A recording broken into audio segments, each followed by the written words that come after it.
আসসালামু আলাইকুম। শবে বরাতের তৃতীয় রোজা। আর আজকের রোজাটা আমি ছিলাম। তো যেহেতু রোজা আছি, তো সেহেতু ইফতারের জন্য যে আয়োজনগুলো সেগুলো আজকে আপনাদের সাথে শেয়ার করতেছি। তো চলুন ফুল ভিডিওটা দেখি। আসসালামু আলাইকুম। শবে বরাতের তৃতীয় রোজা। আর আজকের রোজাটা আমি ছিলাম। তো যেহেতু রোজা আছি, তো সেহেতু ইফতারের জন্য যে আয়োজনগুলো সেগুলো আজকে আপনাদের সাথে শেয়ার করতেছি। তো চলুন ফুল ভিডিওটা দেখি। আসসালামু আলাইকুম। শবে বরাতের লাস্ট রোজা। তো আমি আজকে রোজাটাই ছিলাম, ঠিক আছে। তো আজকে রোজাটা আছে, এই জন্য আজকে রোজার ইফতারির জন্য লেদা পুলি বানাইছি। চট্টগ্রামে বিখ্যাত লেদা পুলি বলে এটাকে। লেদা পুলি বলে কেন জানেন? নরম তুলতুলে হয়, এই জন্য এটাকে বলে লেদা পুলি। নারকেল দিয়ে, বেশি বেশি নারকেল দিয়ে লেদা পুলি বানাইছি ইফতারির জন্য। এগুলো দিয়ে আজকে আমি ইফতারি করবো, যেহেতু আমি একজন মানুষ আর ওর সাথে আমার মা আছে।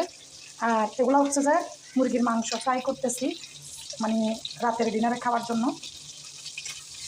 এগুলো হচ্ছে মাংসগুলোকে মাঝখানে চিড়ে চিড়ে দিচ্ছি, একটাকে দুই পিস, দুই টুকরা, তিন টুকরা এভাবে করে মানে ভাজতেছি তেলের মধ্যে। তারপরে এদিকে হচ্ছে যে মাছ ভাজিও আছে, এদিকে হচ্ছে মাছ ভাজিও আছে। তারপরে এদিকে আরেকটা মাছ রান্না করা, মাছ ছিল, এটাও ভাজি করে ফেলতেছি। এদিকে মুরগির মাংসগুলো ভাজি করে ফেলতেছি। তো এদিকে এই যে মুরগির মাংসগুলো, এগুলো জাল করবো। মানে মাংস তুলে ফেলছি, তো ওই জন্য জোর জোর দেখা যাচ্ছে। আর মনে করবেন মাংস নাই মনে হয়, যে দেখেন সবগুলো মাংস, সবই মাংস। এগুলো হচ্ছে নারকেল, নারকেল দিয়ে, যে নারকেল দিয়ে মুরগির মাংস রান্না করা হয়েছে, দেখছেন সব মাংস।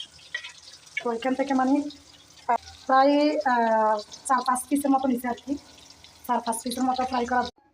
এখানে হচ্ছে আমার আম্মু বেগুনি, পেঁয়াজু, তারপর সালাবুট কিনে আনছে। আবার ঘরের থেকেও আমার ভাইয়ের বউ মানে ভাজি করে টেরে দিছে, মুড়ি, হালুয়া, লেদা পুলি। আবার আমাদের জমিদারা হালুয়া দিছে, শশা একটা দিয়ে গেছে, আর এই যে সাদা পানি। তো আজকের ইফতারের আয়োজন হচ্ছে এগুলা। এখন হচ্ছে আমরা এগুলো ভাঙবো, এগুলো ধুয়ে নিই সুন্দর করে, হচ্ছে ভাঙবো। তো এখন হচ্ছে সব কিছু একসাথে মেখে নেব।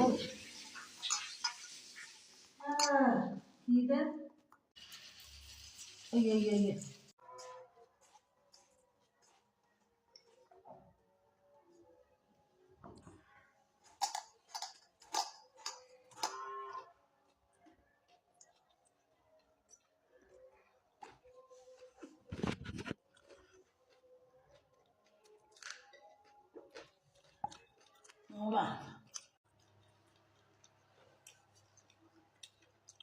ये सारा